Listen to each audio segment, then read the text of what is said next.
ನೋಡಿದ್ರ, ನಾನು ಸುಳ್ಳು ಹೇಳ್ಬೋದು, ನನ್ನ ಹೆಂಡತಿ ಸುಳ್ಳು ಹೇಳ್ತಾಳ, ಇಲ್ಲ ಈ ಫೋಟೋ ಸುಳ್ಳು ಹೇಳತ್ತಾ?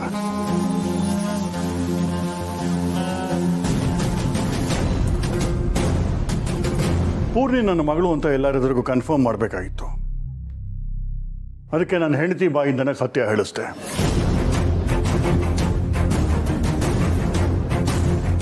ಅಷ್ಟೇ ಅಲ್ಲ, ಪೂರ್ಣಿ ನನ್ನ ಮಗಳು ಅನ್ನೋದು ತುಳಸಿ ಮಾಧವಂಗೂ ಗೊತ್ತು.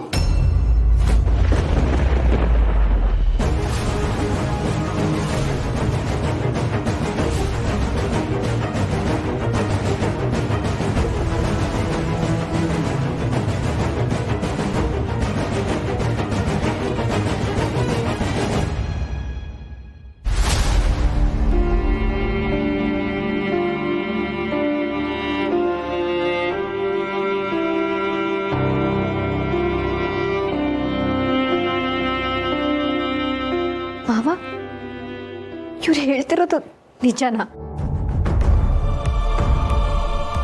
ಅಮ್ಮ ನಿಜನಾ? ಹೌದು,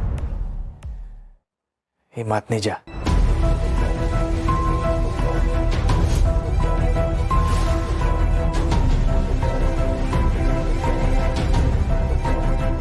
ಕಳೆದ ಸಾರಿ ಜನಾರ್ದನ್ ನಿನ್ನ ಗೊತ್ತಿಲ್ಲದೆ ಮಗಳು ಅಂತ ಹೇಳಿದ್ದ.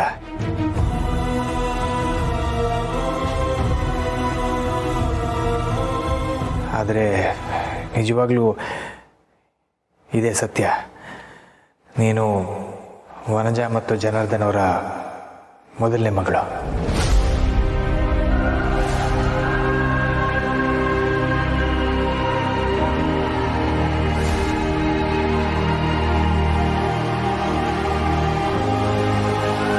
ಪೂರ್ಣಿ, ಈ ಸತ್ಯ ಗೊತ್ತಿದ್ರು ನಿನ್ನ ಹತ್ರ ನಿಜ ಹೇಳಕ್ಕಾಗ್ಲಿಲ್ಲ.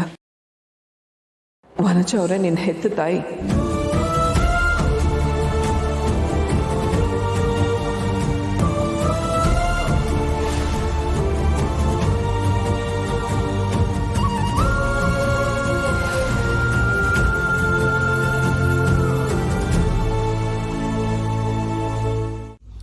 ಕೆಲ್ಸಕ್ಕೆ ಹೋದಿರ್ತಾನೆ ಕೋಟಿ ಕೋಟಿ ಸಂಪಾದನೆ ಮಾಡೋಕ್ಕಾಗ್ಬೋದು.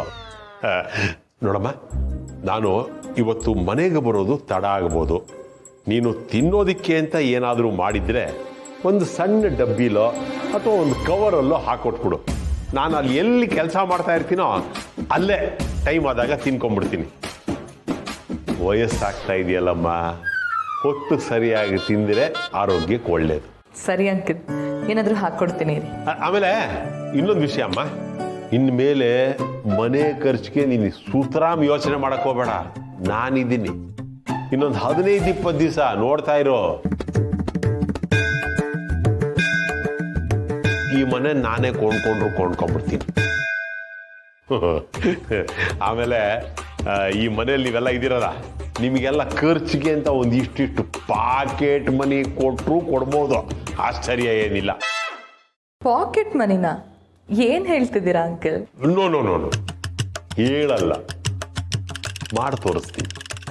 ಯಾಕೆಂತ ನಾನು ಸುಮ್ಮನೆ ಏನೋ ಪಡಬೇಡ ಅಂತ ಮಾತಾಡ್ಬಿಡ್ತೀನಿ. ನೀ ನನ್ನ ಮಾತು ನಂಬಲ್ಲ.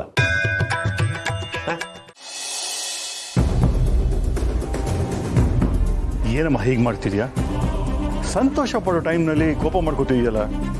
ಸಂತೋಷನಾ? What is this that? ನಾನು ಯಾರನ್ನ ಇಷ್ಟು ದಿನ ಹೇಟ್ ಮಾಡ್ತಿದ್ನೋ ಅವಳೇ ನನ್ನ ಅಕ್ಕ ಅಂತ ಹೇಳ್ತಿದ್ದೀರಾ? ಅಲ್ಲ, ಇದು ಖುಷಿ ಪಡೋ ಅಂತ ವಿಷಯನಾ? ನನ್ನ ಕನಸಲ್ಲೂ ಅವಳು ನನ್ನ ಅಕ್ಕ ಅಂತ ಒಪ್ಕೊಳ್ಳೋಕ್ಕೆ ಸಾಧ್ಯನೇ ಇಲ್ಲ. ಅಂಥದ್ರಲ್ಲಿ ಅವಳು ನನ್ನ ಅಕ್ಕ ಅಂತ ನಿಜಾನ ನೀವು ಹೇಳ್ತಿದ್ದೀರಾ? ನೋ ಡ್ಯಾಡ್, ನಾನು ಇದನ್ನ ಆಕ್ಸೆಪ್ಟ್ ಮಾಡೋಕ್ಕೆ ಸಾಧ್ಯನೇ ಇಲ್ಲ. ಆಕ್ಸೆಪ್ಟ್ ಮಾಡ್ಕೊಳ್ದೆ ಬೇರೆ ದಾರಿನೇ ಇಲ್ಲ. ನೀನು ಅವಳನ್ನ ಅಕ್ಕ ಅಂತ ಒಪ್ಕೊಳ್ಳೇಬೇಕು. Okay, forget it. ಸಂಬಂಧಗಳ ಬಗ್ಗೆ ನೀನು ತಲೆ ಕೆಡಿಸ್ಕೋಬೇಡ. ನೀನು ಅವಳನ್ನ ಅಕ್ಕ ಅಂತ ಒಪ್ಕೊಳ್ದಿದ್ರೆ ಆಸ್ತಿ ಎಲ್ಲ ಅನಾಥಾಶ್ರಮಕ್ಕೆ ಹೋಗುತ್ತೆ. ನೋಡು, ಆಸ್ತಿ ಎಲ್ಲ ನಮ್ಮ ಕೈಗೆ ಬಂದ್ಮೇಲೆ ಅವಳನ್ನ ನಾನೇ ದೂರ ಮಾಡ್ತೀನಿ.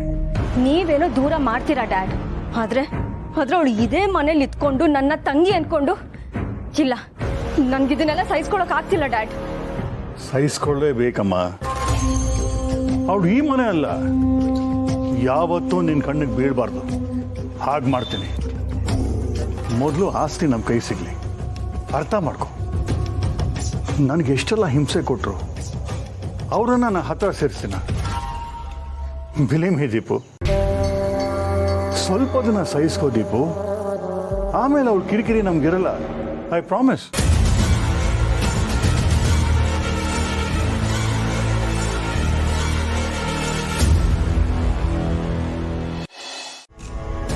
ಜನಾರ್ದನ್ ಬದಲಾಗಿದಾರೋ ಇಲ್ವೋ ಅನ್ನೋದೇ ಇನ್ನೂ ನಮಗೆ ಗೊತ್ತಿಲ್ಲ. ಅಷ್ಟರಲ್ಲಿ ಪೂರ್ಣಿ ಅವ್ರ ಮಗಳು ಅನ್ನೋ ಸತ್ಯ ಗೊತ್ತಾಗಿದೆ. ಪೂರ್ಣಿಗೇನೋ ಸಂತೋಷ ಆಗಿದೆ, ಅದರ ಸಂತೋಷ ಶಾಶ್ವತವಾಗಿರಬೇಕು. ಹಾಗಾದರೆ ನಮ್ಮ ಪೂರ್ಣಿ ಇನ್ನು ಮುಂದೆ ಅನಾಥೆ ಅಲ್ಲ.